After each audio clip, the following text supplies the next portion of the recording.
few more.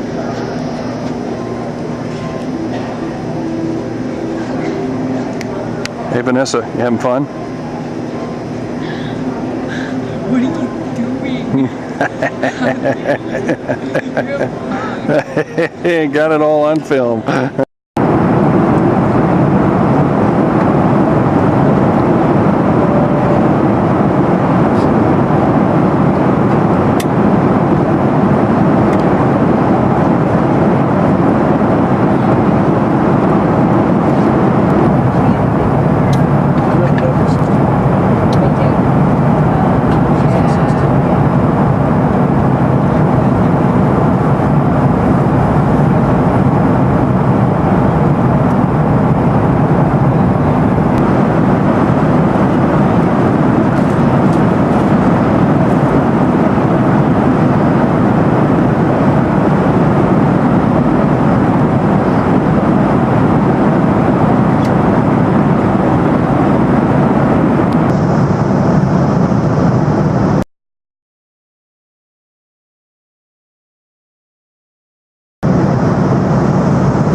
Cold. Cool. Thank you. Where do you guys have a cold? Far. A cold what? Cold department store. Oh, I don't know. Who's it from? These are recycled boxes and bags. And paper. Yeah. I think this. It says Yeah, the paper was from Easter. Grandpa. why is my screen not showing up? Because you're looking at me. All right, are you doing that because you want to see what she got? Yep. Oh, sorry, I'm kind of lagging.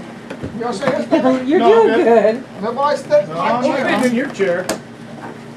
Come running over there when you're not looking. Nice. Ooh, pretty, beautiful. What good taste. Look at that soft. Ooh. Ooh, nice. Oh, that looks perfect with your jeans. Okay. All of the boxes go under the couch or something. Am I No. supposed to put a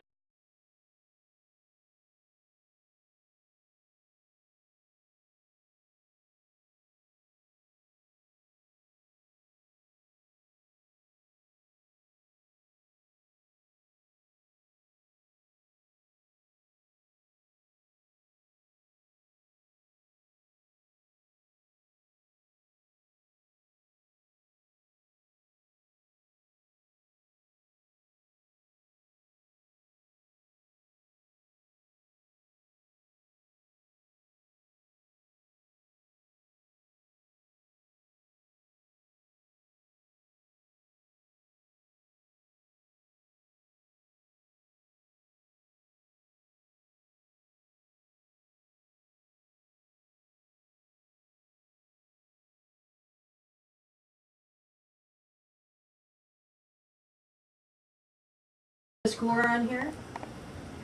Well, you don't need to duplicate it because we're just going to count those like they're one. And So there's 1, 2, 3, 4, 5 people that agree with those 3. are there anybody? Is anybody voting for what's the other one? The So then there's 1,000 pound only now. two. One that's different is inventor of milk cartons or the 1,200 pound man who lost 600 pounds in 3 years.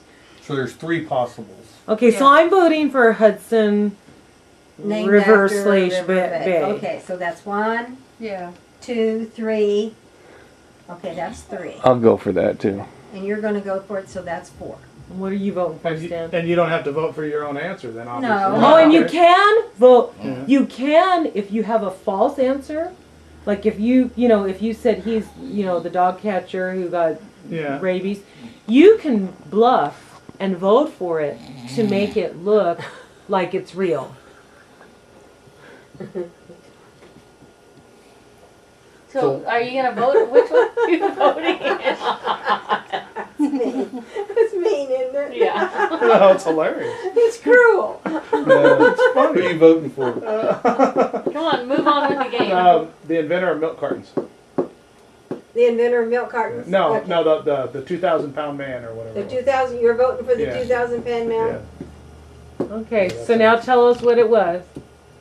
It was the 2,000-pound man. Really? Henri thing. You just did that It was to Lewis keep and me from Clark. getting a score. It was Lewis and Clark that discovered the Hudson River. Smart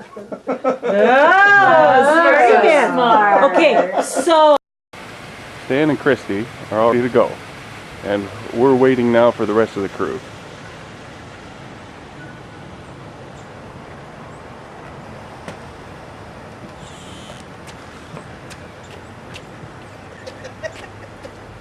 That's the trash going to recycling.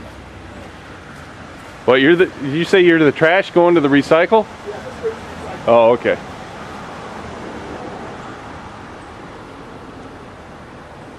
And we're waiting. And waiting. And waiting. And we got some more wandering out. hey, Here goes Melody. nice hair, huh? Beautiful hair. Oh, it's nice out. I told you. Beautiful.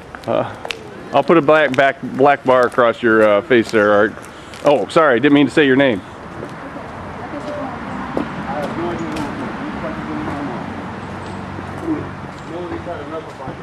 Now Bernie was cracking the whip. And who are we waiting on right now?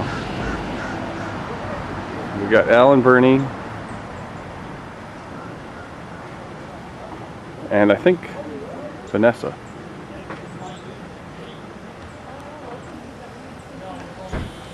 Ah, here comes Vanessa. Outside, waiting for you. Did anybody forget a pull-on beanie? Yeah, I did. I left it in there Why? because I don't need it. Okay. Look how warm it is. Annie Bernie's screaming. He's like, ah. No, I left it there for a reason. Would you go tell her? Please. Hurry. Move. Run. I know you're not awake yet.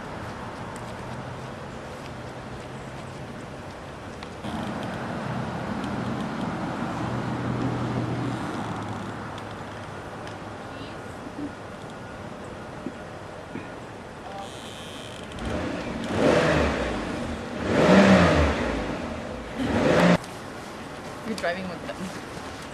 Oh no.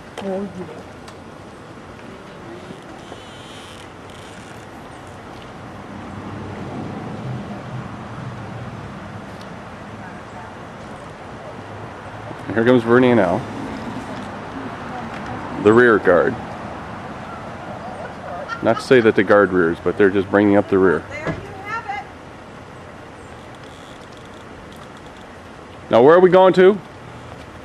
Lancaster. For what? We're going to Lancaster. Oh, you're not telling me for what? Huh? What are we going to see? Going Lancaster. to Sight and Sound Sight and Sound. in Lancaster, the Dutch country, and we're going to see the life, the birth of Christ. Ah, okay. It's melodrama at Sight and Sound, and with live stage animals, and you'll enjoy it. Okay. Second, maybe. Is she always this helpful, Stan? Yep. Why are you filming him getting mad? I'm not filming anybody getting mad. What are you filming us eating? Oh, You're the only one eating.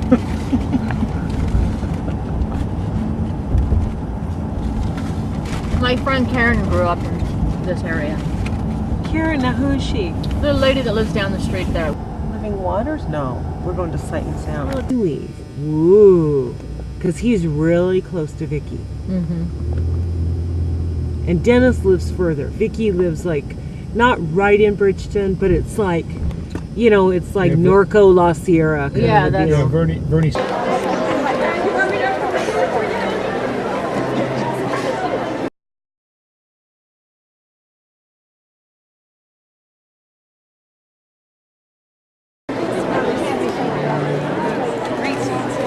Where'd Vanessa end up? Oh, she's back there. They put the kid against the wall. Yeah. Hey, Vanessa, you want to sit up here with Melody? Yeah. Why? Okay. That's what she said. She said why? Wow, Melody's popular.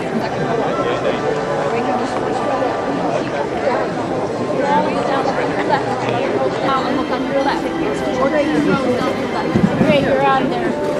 Vanessa, you're moved. I'm in my right seat. What's happening, Vanessa? Are they throwing you around? Are they throwing you around? Are you in a row by yourself? Yeah, Are you happy?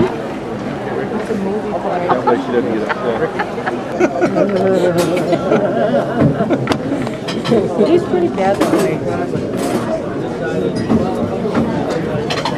39 years. All right, thank you very much. Thanks a lot. Have a great night. Thanks.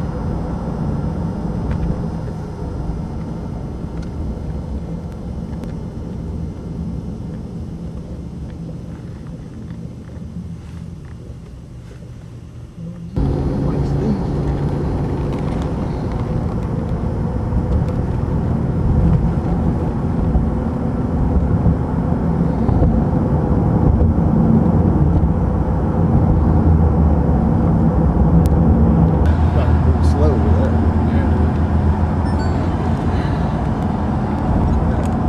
Well, we have both of them on there. It glows pretty bright. Huh? I said when you put both of them on there, Yeah. you're shooting an IR too.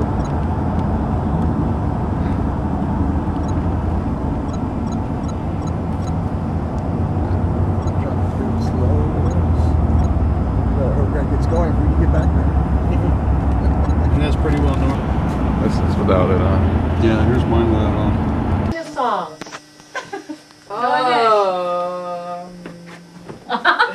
Oh, you better watch out. You better not cry. You better not pout. I'm telling you why. Santa Claus is coming to town. He sees you when you're sleeping. He knows when you're awake. He knows if you've been bad or good. So be good for goodness sake. Oh, you better watch out. You better not pout. You better not cry. I'm telling you why. Santa Claus is coming to town. Woo-hoo! Photoshop. You say all the same word every time. You better not cry. You better not pout. You better not cry. You know the Oh, Christmas tree, your leaves are ever shining. There. Thank you for the solo melody. Feels got more problems. heavier.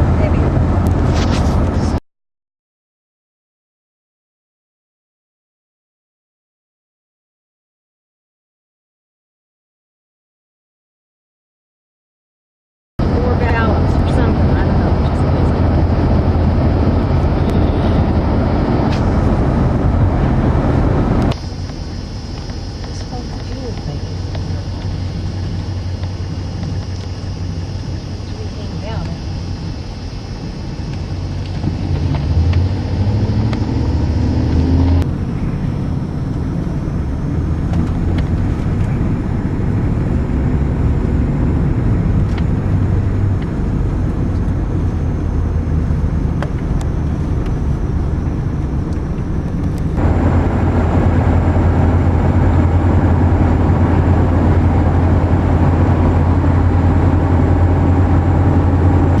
That's New York City. No. Yeah. Let's see if we can see the Empire State Building. It's a little bit further south, Mel, right there. Is it the one with the green peak? It's the one with King Kong on it. Ah, I see it. Way over there, it's all alone. Got that green top to it. Yeah, it's all alone. all alone. It sure looks different without the Twin Towers. Yeah. Look at all this traffic. New York. You see it with your own eyes. been to New York. I guess it's good as mine. What? I don't think it's George Washington. It might be, but I don't know. If you zoom in. On the... Oh wait, can't tell. George Washington Bridge takes you right into Harlem, though, I think. That's up further. Harlem?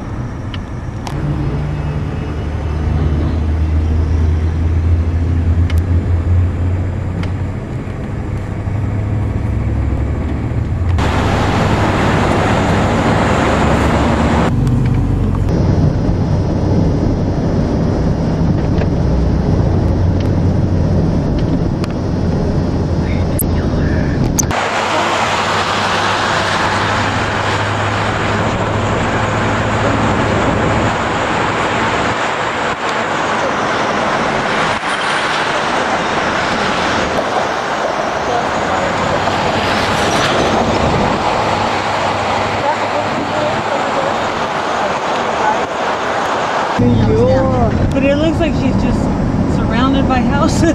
She's not, see? She's standing right out in the middle of the water. But she's, we'll be lucky if the ferries are still running. There's a exit. Right here. Half mile.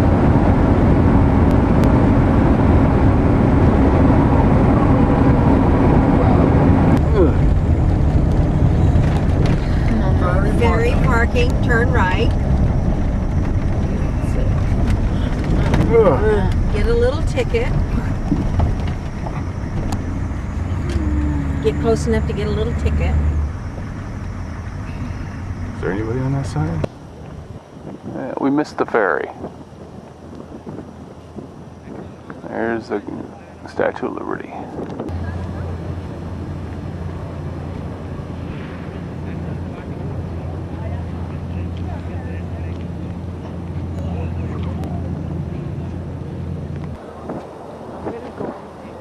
Uh-huh. Kind of next to her. Okay. Tell me like... Oh, everybody together.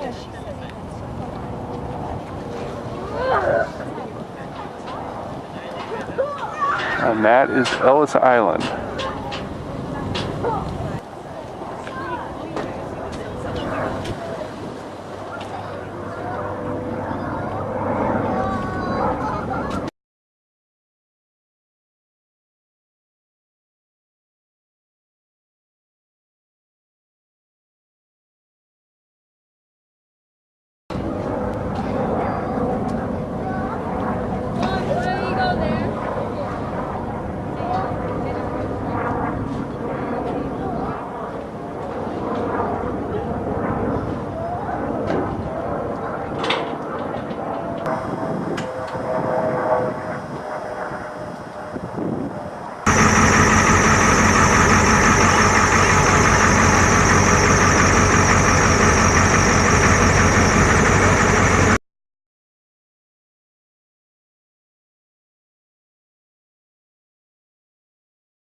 Empire State Building.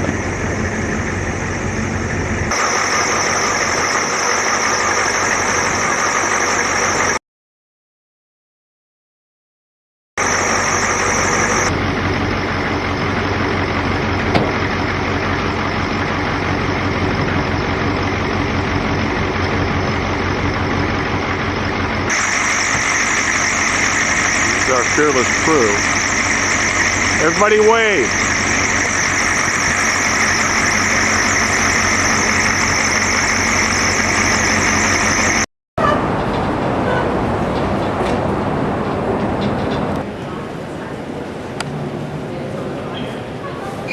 Straight in, pretty much.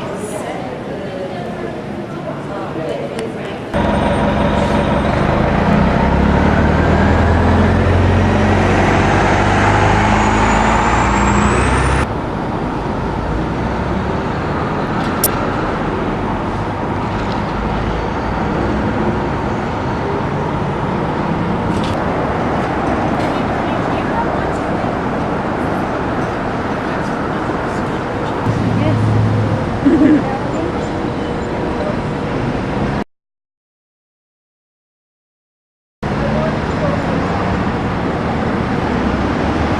them don't work, so you can see where that one did have clocks in it.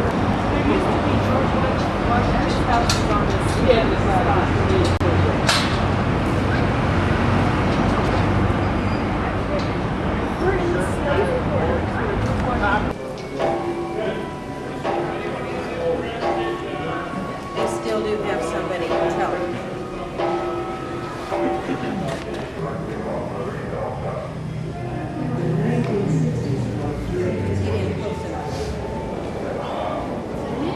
Yeah, that's it. So you.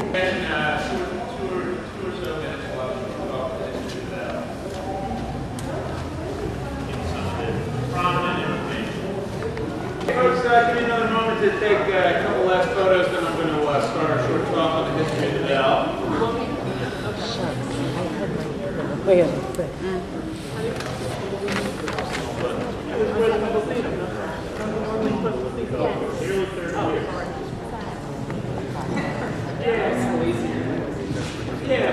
Let's see, what do I feel like talking about? Well, I guess I'll give you the long, complicated story of the Liberty Bell in as short a time as I can. When you look at some of our exhibits, they kind of give you some ideas about this bell that sometimes take you off in the wrong direction. A lot of people think the Liberty Bell, for example, was made in England. It was not. Now, some of the metal in this bell came from England. See, like I said, it's already starting to get complicated. Wait till I get to talking about the crack, then it gets downright crazy. But when Independence Hall was first built to be the capital of Pennsylvania, right across the street, they called it the State House. And it was actually one of the largest buildings in America, and they built one of the tallest bell towers in America, and so they wanted one of the biggest bells in America. Well, nobody in America at that time, this is the 1750s, was making big bells. So you order one from England, it comes across the ocean on a ship, and they're so excited to hear what it sounds like, they build this little scaffolding thing for it, they set it up, they ring it, and it cracks. First time they ever ring it. Now that's not this bell, different bell. Around the same size, similar bell but different. So they say, oh no, our new bell's broken. So they write a letter to this place in England and say, look, the bell you sent us broke, whether it was damaged or defective, we'll never know. But they said, you gotta send us another bell. In the meantime, they say, oh man, we don't want to wait a year to get a bell in our brand new bell tower. So they hire two men named John Pass and John Stowe. And they say, can you guys make us a bell? These were guys that made things like pots and pans out of bronze, which is what bells are generally made out of. And they say, you know, do you think you guys can make a bell? And they said, well, one of them, Pass, had worked for a bell maker one time in his life in Europe. And they said, yeah, we'll make you a bell, but we need a lot of metal for it. It's over 2,000 pounds. And they said, well, we've got this broken bell. Why don't you use some of that metal? And I said, okay, we'll do it. So they made a bell, not this bell, that went up in the bell tower. And when they started ringing it, didn't crack or anything, but apparently sounded really terrible. To the point that people all over the city actually made fun of these guys for the way their bell sounded. To the point where they brought it back down out of the tower, and it's 9 floors up. And they made another bell. Again, they would have melted down the metal from that old bell, made a new one. And that's this bell. So they have a real hard time getting this bell made. Now when you look at it, it's very rough. The guys who made it never made anything so big in their lives, either before or after this. But it worked okay. It sounded good. It made it up in the bell tower. It rang just about every day. It called all the government meetings. It celebrated holidays. It made announcements. Whatever news you needed to spread through the city, you could hear this bell 4 or 5 miles away. They finally get the second English bell. They say, well, you know what? We've got a bell up in the tower that works fine. Why would we bother to switch it? So they never did. They just left this bell up in the tower. And that's kind of important to the story because this bell was made right here in Philadelphia by two guys who didn't really make bells. It sort of fits into the whole symbolism of the United States in a lot of ways. And that's where this bell will ultimately become important. It's in Independence Hall in 1776 when the Declaration of Independence is written. It's probably going to ring to celebrate the first public reading. It rings to celebrate our victories in the war, the end of the war, the Constitution, all the great things that happened in that building. The Liberty Bell is a part of it. And in the early 1800s, Independence Hall starts to become more famous. Anything in the building, like this bell, will start to become famous. In fact, this bell would get a nickname in the early 1800s, but not the one we guess. People started to call this the Independence Bell. And finally, people were actually going up into the bell tower to look at it, and they noticed the very top line. Been there since 1753, before there was the United States. It's a Bible verse, Leviticus chapter 25, verse 10. It says, "Proclaim liberty throughout all the land unto all the inhabitants thereof." Now that's made for Pennsylvania. Pennsylvania always allows religious liberty. They gave their people a sort of like a Bill of Rights called the Charter of Privileges. That's probably what that liberty is up there for. But when people looked at that in, say, 1825, 50 years after the Revolutionary War, they said, "Proclaim liberty to all." Well, that's what this bell did in 1776. And so that makes the bell even more famous and more symbolic. And finally, it gets the name the Liberty Bell. First time we've ever heard that name is in the mid-1830s. The bell was taken up by a group of abolitionists. They're trying to end slavery. They put it on the front of a newspaper. They call it the Liberty Bell. They tie it to the Declaration of Independence. They like the idea of proclaim liberty to all. That's what they're trying to do in ending slavery.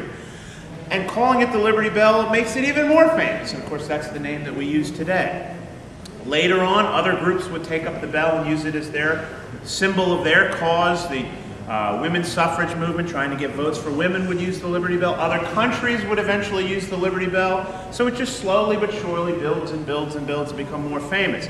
This year, we've already had over 3 million people come to visit the Liberty Bell. So that tells you that it's done pretty well for itself. Now, last thing I want to talk about is that famous crack in the bell.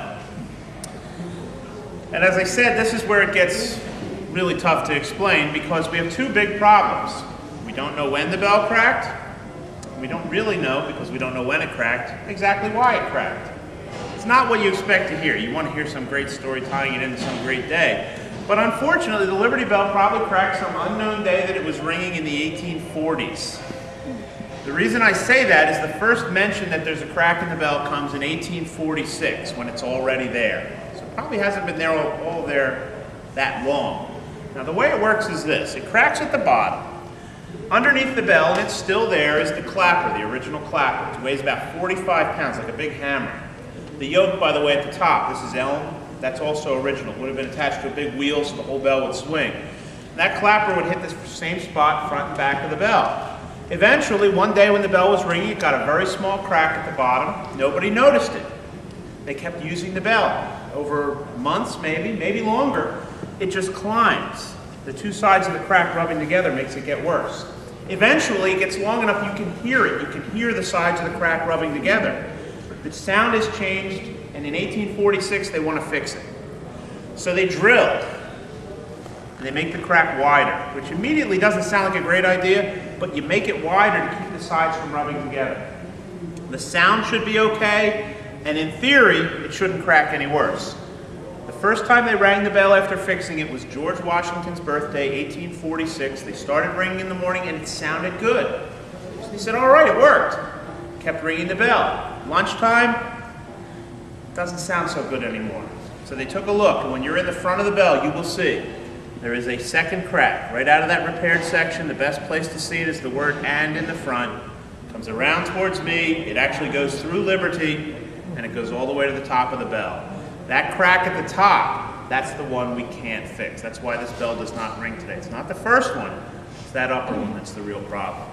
Before you put the bracing and bolts in, that's really the main thing holding this bell together today. And hopefully, another 200 years, still be getting, 3 to 5 million people a year coming to see it. Well, folks, I want to give, I know some of you haven't gotten a chance to get a very close look or photo, so I want to give you time for that. If you have any questions, I'll be right over here, happy to answer them for you. Right. And you can certainly look at the bell from all sides if you'd like. The back side.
When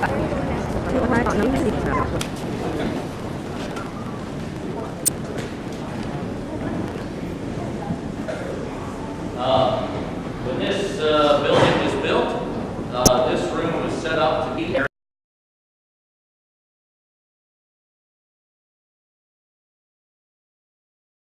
everything that seemed to feel like it's going to be a little bit insane.